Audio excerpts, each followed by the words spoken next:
India is very capable market. India can produce quality, and India can produce quality at the right price. Right? It's all about working very closely with the manufacturers, which includes the yarn guys, the fabric guys, and the guys who are actually doing up the garment.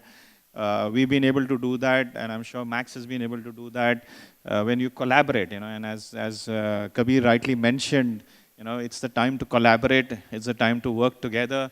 And that's the only way you will be able to take care of the opportunity which is coming up front. The next 5 years, quite clearly, we've gone through the cycle. The cycle is looking very positive. Markets are looking more positive. But the only people who are going to be able to grow onto this market are the people who collaborate to create product and are able to deliver value with outstanding price. If you look at the number of schools which have emerged and the kind of design talent which has also come through, okay?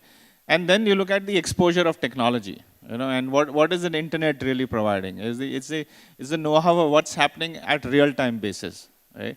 That is where it has moved forward. So the level of talent which is available within the country today is also actually very, very good, right? Now, if you combine the two strengths together, you have differentiated, designed, innovative product.